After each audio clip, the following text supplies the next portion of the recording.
السلام عليكم ومرحبا بكم من جديد على قناتكم بسيطو بنين معاهم براء. نتمنى تكونوا على خير وانتم كتشوفوا لا فيديو ديال اليوم ان شاء الله غادي نوجد معكم الحامض المصير ناجح مليون في المئة واللي كيوجد في وقت وجيز وكنحصلوا عليه بحال اللي كيتباع في المحلات التجاريه اللي كيبقى صاين ومحافظ على شكله باش كندخلوه في جميع الاستعمالات وكذلك لتزيين اطباقنا المغربيه. ما بقى لكم غير تبقاو مع لا فيديو للاخر نشوفوا مع بعض كيفيه التحضير بالتفصيل. وما تنسوش لايك الفيديو كذلك بارطاج مع لي زامي ديالكم باش الكل يستافد واشتراك في القناه الا كنتو اول مره تكتشفوها باش دائما توصلوا بجديد الوصفات والاقتراحات. ودابا نمروا لتطبيق الوصفه على بركه الله. حاجتنا كيف ما كتشوفوا معي الحامض يكون رومي او بلدي، ومن الاحسن ناخذوا النوعيه اللي كتكون بلديه كيكون يعني احسن بالنسبه للترقاد او التصيار ديالو. كناخذوا الكميه المناسبه، انا هنا عندي 1 كيلو ديال الحامض. من بعد ما كناخذوه وكنغسلوه جيدا وكذلك كنعقموه، كناخذوه كنشفوه مزيان وكنوضعوه من فوق واحد البلاطو، كنسفوه يعني من فوق واحد البلاطو وكنوضعوه في المجمد مده ديال 24 ساعه. كنخليوه حتى كيتجمد او كيتكونجولا وكيصبح بهذا الشكل هكذا، يعني كيصبح قاصح بهذا الشكل هكذا. من بعد غادي نخرجوه وكنخليوه حتى كيديكونجولا، يعني كيرجع كيطلق وكيصبح بهذا الشكل هكذا كيف ما كتشوفوا معي، يعني كيصبح اسفنجي او كيصبح رطب، يعني كنتكيو عليه بهذه الطريقه هذه كنحسوا به انه رطب من الداخل ديالو. بهكذا كيمكننا دابا نكملوا له المراحل المتبقيه. كناخذوا واحد العود خشبي ديال الشواء وكنبداو كندخلو من الجهه الاولى وكنخرجوا من الجهه الثانيه بهذه الطريقه هذه، يعني كنبداو كنتقبوه بهذا الشكل هكذا، يعني كندخلو من الجهه الاولى وكنخرجوا من الجهه الثانيه بهذه الطريقه هذه.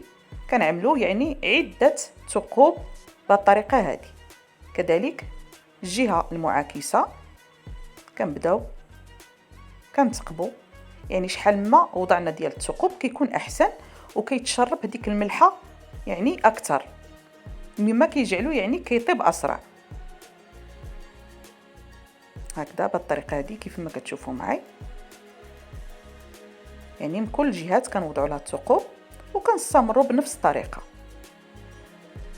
يعني هذه الطريقه هذه كتخلي الحامض ديالنا كيطيب اسرع وكذلك كيبقى محافظ على الشكل ديالو، يعني بحال اللي كيتباع في المحلات التجاريه، باش كيمكننا ندخلوه في عده استعمالات وكذلك حتى لتزيين الاطباق ديالنا المغربيه. انا بالنسبه لهذا الحامض هذا وجدته قبل السبوع ديال بنتي، وبه خدمات طيابه الدجاج وكذلك الدغميره، وكذلك استعملته حتى لتزيين الطبق النهائي. بالفعل كيجي رائع.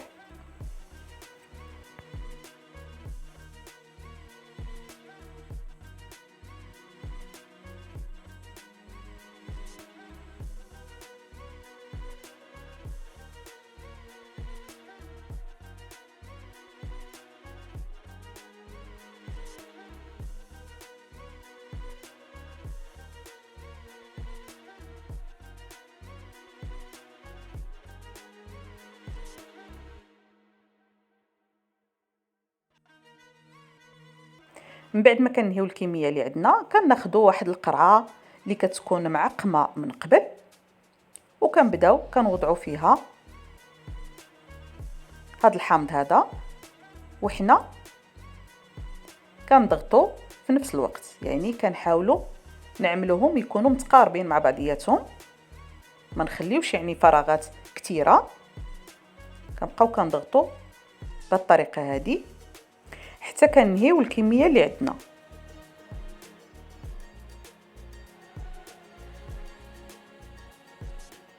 كذلك كنوضعوا بعض الاوراق ديال الرند او سيدنا موسى اللي كنسموا بها وكتحافظ لنا على الحامض ديالنا ما كيتعفنش وكيبقى يعني اطول مده ممكنه. كذلك كتعمل كمعقم للمصبرات ديالنا بصفه عامه.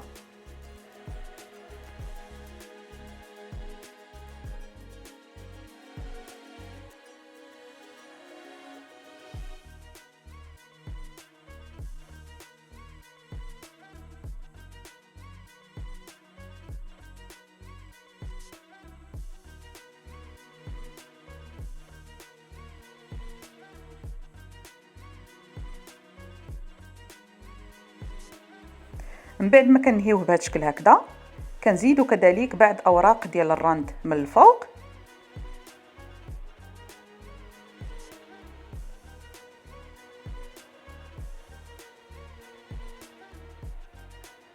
ودابا غادي نمروا باش غادي نضيفوا الملح وكذلك الكميه المناسبه. بالنسبه للملح كنوضعوا معلقه كبيره في كل حبه ديال الحامض، يعني شحال ما كان عندنا ديال الحامض كنوضعوا له القياس ديال معلقه لكل حبه ديال الحامض. من الاحسن نستعملوا الملح الخشن، انا ما كانش عندي متوفر، استعملت الملح العادي ديال الطعام. يعني كنبداو كنوضعوا على حساب الكميه ديال الحامض اللي عندنا.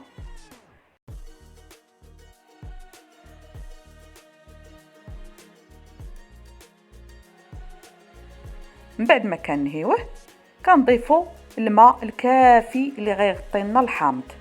من بعد ما كنكونوا يعني طيبناه او غليناه وكنخليوه حتى كيبرد عاد كنستعملوه. كنوضعوا الكميه المناسبه بهذا الشكل هكذا. واخر حاجه كنضيفوها القليل من زيت نباتيه من الفوق بالطريقه هذه. بهكذا كنكونوا انهيناه. دابا غادي ناخذ واحد السلوفان وغادي نغطيوه جيدا باش ما كيتعرضش للهواء الخارجي بهذا الشكل هكذا، وكنقفلوا عليه. ضروري نقفلوا عليه جيدا باش ما نخليوش يتعرض للهواء. وبهكذا كنكونوا انهيناه. كناخذوا القنينه ديالتنا ومره يعني كنبداو كنحركوها باش كيمتزج يعني هذاك الملح مع الحامض حتى كيذوب هذا الملح هذا وما كيبقاش يعني كيظهر لينا، يعني كيرجع يعني دايب وممتزج مع الحامض ديالنا. ومن بعد كنتركوه واحد المده ديال 15 يوم كنخليوه. من بعد ما كنرجعوا له وكتمر هذيك الفتره كنلقاوه بهذا الشكل هكذا، يعني كنلقاو الحامض ديالنا صبح يعني مصير وقابل للاستعمال او للاستهلاك.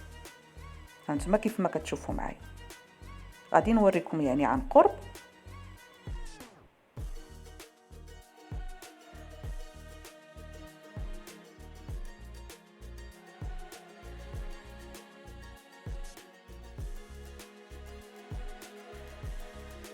كناخذوا الحامضه ديالنا هانتوما كيف ما كتشوفوا معايا كتبقى محافظه على الشكل ديالها، كذلك من الداخل ديالها يعني كتصبح رطبه، كتصبح اسفنجيه يعني مصيره.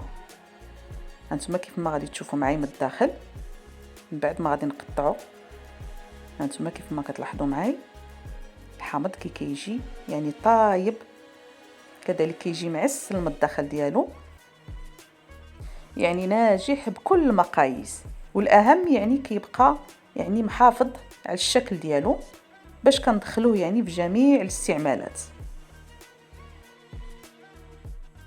هانتوما كتشوفوا معايا عن قرب بالفعل كيجي ناجح 100%. والاهم كيوجد في وقت اللي وجيز بالفعل. كنتمنى ان شاء الله تجربوا بهذه الطريقه هذه لان بالفعل كيستحق التجربه. هانتوما كيف ما كتشوفوا معايا بالفعل كيستحق التجربه. كنتمنى ان شاء الله الفكره ديال اليوم تكون نالت اعجابكم واستحسانكم وتطبقوها بهذه الطريقه هذه لتحضير المصير ديالكم. انا ما بقى لي غنخليكم على خير الى فيديو جديد ومختلف، وفي امان الله وحفظه، ودمتم في رعايه الرحمن.